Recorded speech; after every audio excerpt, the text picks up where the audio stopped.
Hi everyone, it's Ann. Today we're going to take a look at a little older deck. Not too old. It's been out since last September, last fall, 2023. I'm recording this at the end of July 2024, so it's been out under a year, about 10 months or so. It's called Necronomicon, and it's by it's published by Insight Edition, and it's basically based on H.P. Lovecraft story. Now there is another deck by Anne Stoke with the same name, Necronomicon, and I do own that deck. I never did a walkthrough of it on my channel, but this one to me seems more interesting and more readable. To be honest, I haven't really used that deck, but I do own it. I don't know exactly where it is right now, but not to be confused with that deck. That deck has been out for many years. This deck has been out for less than a year. All right, so 10 months to be exact. This is all raised, so you can feel it. The keyhole, this whole oval thing on the box is raised. You can feel it. It's in a hard case 2-part box with thumb hole cutout. As I mentioned, the publisher to this one is Insight Edition, and it doesn't have, oh, here it is.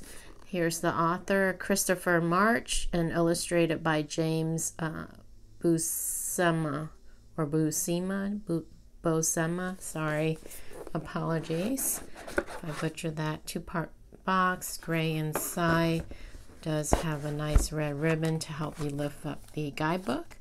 And so as you can see, it does come with the guidebook, and we'll take a look at the guidebook more in depth after we look at the cards. The cards are underneath, and this is hard case cardboard, so it stays in place, keeps your card in place. Hard case, very sturdy. All right. So here are the backs, and they are reversible. Sides are not gilded, so no gilding.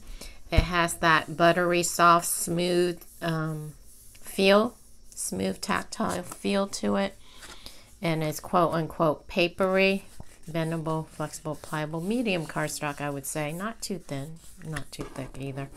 And then comparing it to a traditional plaid back tarot card size is the same. So traditional tarot card size, matte, buttery, soft. There is a little border, as you can see, and they are numbered. So the numbers up top, and then the name of the cards at the bottom. So starting out, we have the Fool, walking off the cliff.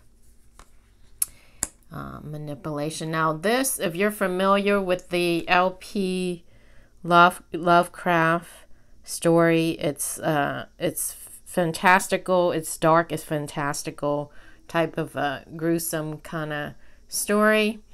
So this I would consider a dark deck, but if you're doing, shadow work or trying to read, a situation or crime or something, trying to figure out, something, a situation that may not be positive, I like the key words because is showing the negative aspect of the traditional tarot. So traditionally it's the magician. It's been renamed to manipulation, right? So this is the manipulation reverse. I mean, the magician reverse can be someone that can be manipulative, right? Smoke and mirrors type of a person. Or a magician, they do tricks, right? Deceiving. So I do like the key words. They change, like I said, the name, the traditional name of the deck to the keywords, to a keyword that has similar meaning to the traditional Rider-Waite system, I believe. So here, the High Priestess traditionally is imagination. Empress has been renamed to growth, but you can see there, Mother Earth. The Emperor has been renamed to Authority. There's a bloody fight here. It looks like more skulls are on the floor there. Hierophant has been renamed to Knowledge. The Lovers have been renamed to Aliens.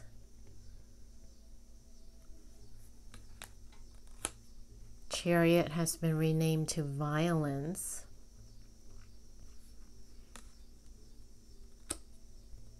Strength has been renamed to Desire. Hermit has been renamed to Solitude. There's the candle flame there for the light.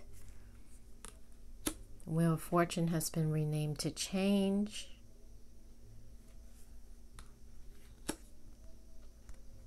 Justice has been renamed to Guilt/Truth. There's a mirror there.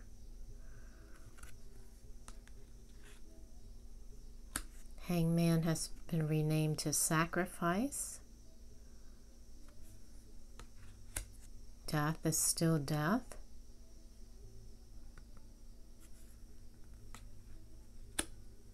The Devil has been renamed to Contamination.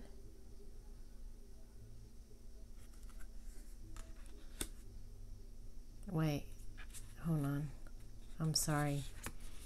This is Temperance has been renamed to Contamination.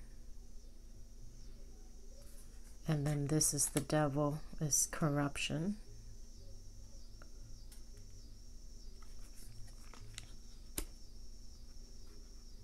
And this is the Tower, Sins of the Ancestors.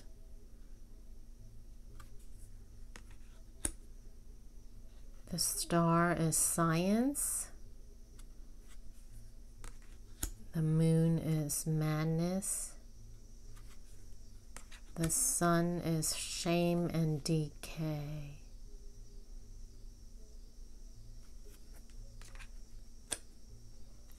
Judgment is Chaos. And the World is the Void. And that completes the Major Arcana. Moving on to the Minor Arcana. The suits have been renamed as well. So this is traditionally would be the suit of Swords. So it's Books. Ace of Books. 2 of Books. 3 of Books. This is sort of pippish, but not exactly, because this, as you can see, there's illustration. 4 of Books. So traditionally 4 of Swords. 5 of Books.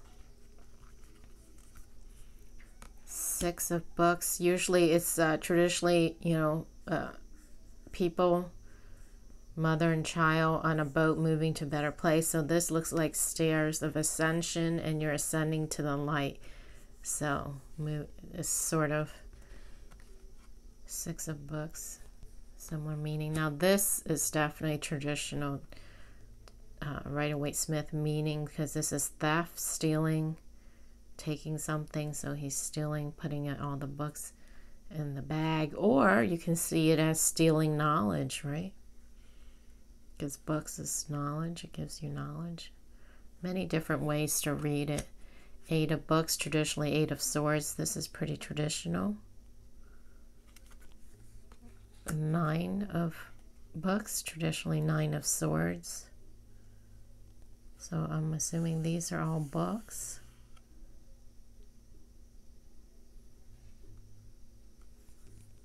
10 of Books. So I guess because this is a dark deck, the death to them is the light, right? When light shine on them, it's like their ending. Because it had to take me a while to digest that. And then we go to the Court cards, Page of Books, which is Page of Swords traditionally. Knight of Books is traditionally Knight of Swords. Queen of Books, traditionally Queen of Swords. And King of Books is traditionally King of Swords. Next suit is of Torches. You can see the flame and the fire there, so it's obvious it is the suit of Wands or Rods. Ace of Torches. Two of Torches. So there's more illustration on the torches than versus the books. So it's very interesting. Three of Torches. Four of Torches. So traditionally Four of Wands. Five of Torches. This has the traditional meaning here. They're fighting, it looks like. Argument, disagreement. Six of Torches. Traditionally Six of Wands. Seven of Torches. Eight of Torches. Nine of Torches. Scary gathering. 10 of Torches, so 10 of Wands, so it has that traditional Rider-Waite meaning of heavy burden, a lot on someone's shoulder, weight it down, lots of responsibilities. Very interesting. Page of Torches, I like that. Reminds me of like Indiana Jones, right? I can see in the cave carvings from the flame of their light. Knight of Torches. Queen of Torches. And King of Torches is traditional King of Wands. Next suit is of Beakers, so traditionally that would be Cups. So Ace of Beakers, overflowing here, this bubbling thing. Two of Beakers, the blue and the red coming together, creating a spark, a reaction here. Three of Beakers, traditionally Three of Cups. Friendship, celebration. There's other people in the back. It looks like some shadowy figures. Four of Beakers. This is interesting. I don't know the Lovecraft stories, you guys. I never read it. I think for those who know the story or have read the story, this may even have even more deeper meanings, right? So Five of Beakers is traditionally Five of Cups is sorrow, regrets. Yep, definitely regrets spilling all this on your hand. Looks like it's acid and it's eating away, or it looks like it's burning or something. He's grabbing his hand, his arm, his wrist. Six of Beakers, childhood memories on the swing there. Thinking about the younger days.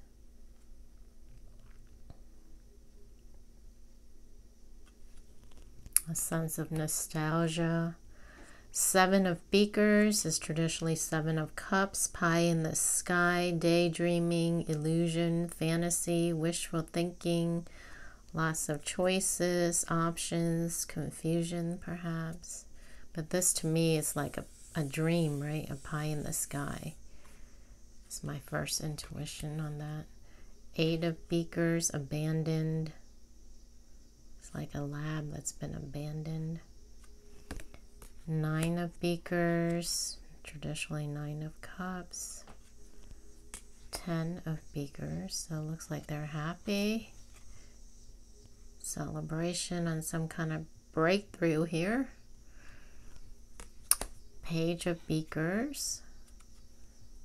Knight of Beakers. Queen of Beakers. And King of Beakers. Final suit is of Pentacles, Ace of Pentacles. So the Pentacles suit, they kept it as Pentacles. Two of Pentacles. So there's two Sai here. balancing right and left side of the brain. Interesting. 3 of Pentacles, working together, coming up with a plan, collaboration, teamwork. Very nice. 4 of Pentacles.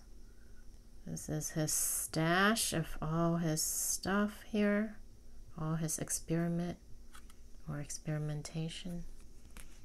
5 of Pentacles out in the cold. 6 of Pentacles.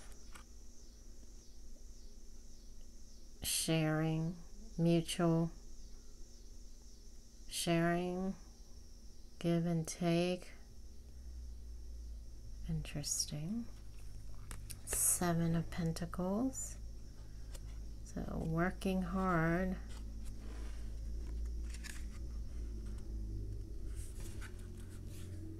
8 of Pentacles. 9 of Pentacles. 10 of Pentacles. Solid foundation here. Page of Pentacles. Knight of Pentacles. Queen of Pentacles.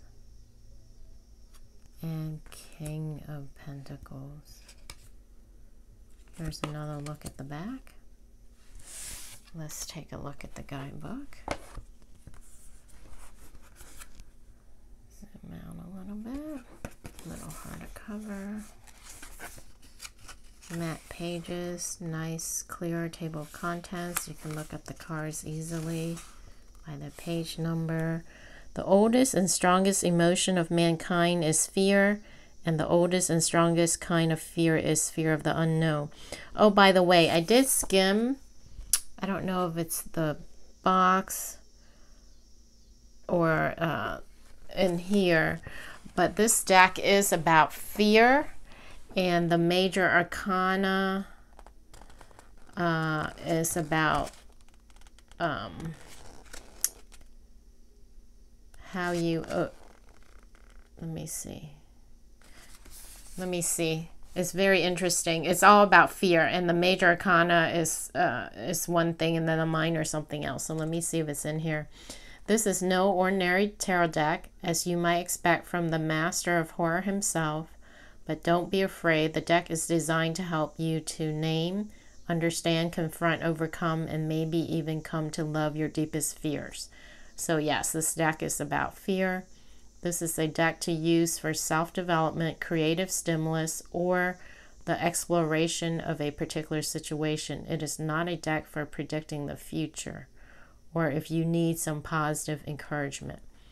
Like all tarot decks, the H.P. Lovecraft deck divides into 2 parts, the 4 suits of minor arcana and the 22 major arcana cards. However, the major arcana cards are distinctly different from usual because they represent our fears. Okay, so the major arcana represents our fears, and then the counterbalance to this catalog of horror are the minor arcana suits, which offer guidance in how to achieve mastery or at least cohabitation with those fears. So major arcana is your fears, and then the minor arcana is how you're going to master or overcome the fear. So that's pretty cool. So this deck is all about fears, facing your fears. A word of warning, do not use this deck impatiently, casually, or without due reference. Confronting fears is not something to be done between brushing your teeth and eating toast, but in the right focused state of mind. Very cool, you guys. So this would be good for healing work, actually, if someone's trying to get to the root cause of their fears and then how to overcome the fear. So, for example, we have the Fool, and then there's a paragraph that describes the illustration. A man reading a book steps unseen over a cliff. The black sun behind him sends snake-like rays into the darkness. This is the card number 0, the beginning, the empty ring, nothingness or a void that needs to be filled. For some, the black sun is the most frightening image of them all, an image of life eclipse. Perhaps that is why the fool buries his head in a book instead of looking at the path ahead. So avoidance, right? Avoiding fear or in denial of fear, not wanting to see. Upright, are you afraid of setting out on a journey? This may be a journey in reality or through the worlds of imagination or self-exploration. Reverse, you are looking backward instead of forward, afraid of life. Wow. So this deck can get pretty deep, you guys. Really deep. So as you heard, I just read, it's not meant for divination or future telling or predicting, although you probably can use it like that. You know, you can use anything like that. But the intention of the author is to help you face your fears, overcome your fears, master your fears. So as you can see, there is a color picture of each card, and then like a paragraph describing the illustration of the card, and then an upright meaning and a reverse meaning. So very, very cool. So let's zoom out a little bit and clear the deck and see how they shuffle. They shuffle fine. Overhand shuffle, no problem. Page of books. And then vertically. Which one is that? Ace of Pentacles.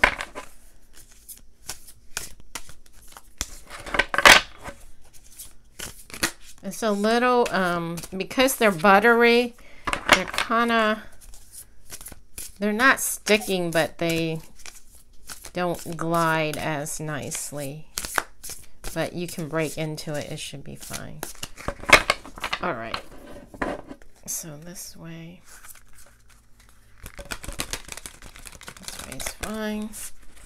And then I'm going to make the deck a little smaller so I can riffle shuffle here.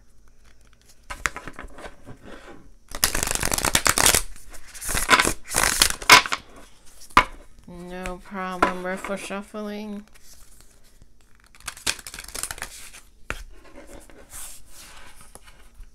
King of Books. Alright, so let's pull a card. Can we get a card, a message? Message from this deck for the collective viewer watching. Collective message for the viewers watching. What do we need to know at this time? What fear do we need to face or overcome or master at this time? Message for the collective viewers. What do we need to know? Oh. We have imagination. There's two cards underneath. Queen of Torches and King of Torches. Wow. That could be a couple right there. But I'm just going to take the top card, which is the High Priestess. Imagination. Let's see what that is about. All right. 2.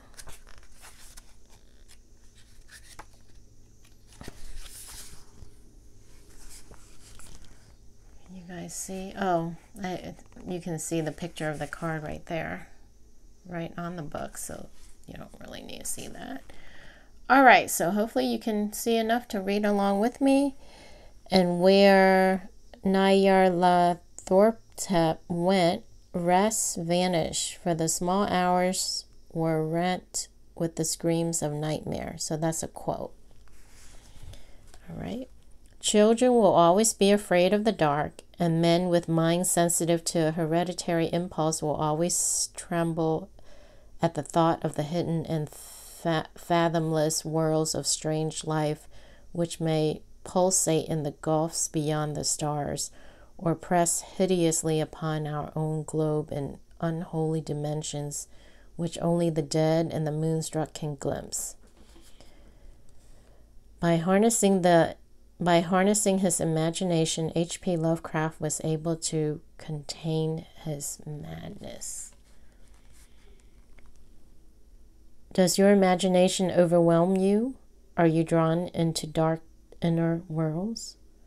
Have you lost the ability to differentiate between the real and the imagined? Reverse, what is the source of your nightmares? Are you prey or demons? Do the visions come from within or without? Very interesting. So this is about your imagination. Do you have an overactive mind, overactive imagination? And are you able to differentiate between the real and the imagined? So reality versus illusion versus imagination. And is it keeping you up at night? Very interesting.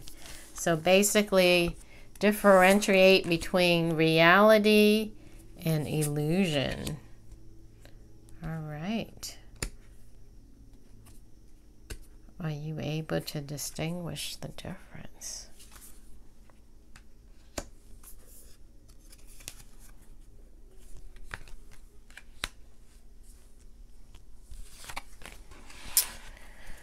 All right, so that completes the walkthrough. Hope you guys enjoy that. It may not be for everyone since it is a darker deck, but I think it's a great concept for those wanting to work on their fears or trying to figure out what your fear are that you may not even be aware of, right? What fears are holding you back from love, from success, from a relationship, from moving forward, or if you're trying to figure out your person's fear, what is holding them back as far as relationship or the connection or moving forward or what have you. So fears, any fears in general, right? Fear of failure, fear of success. So great deck for fears. All right. As usual, I will put the link in the description underneath the video for those interested in checking it out or purchasing it or reading more about it. And I will catch you all again on the next video. Bye.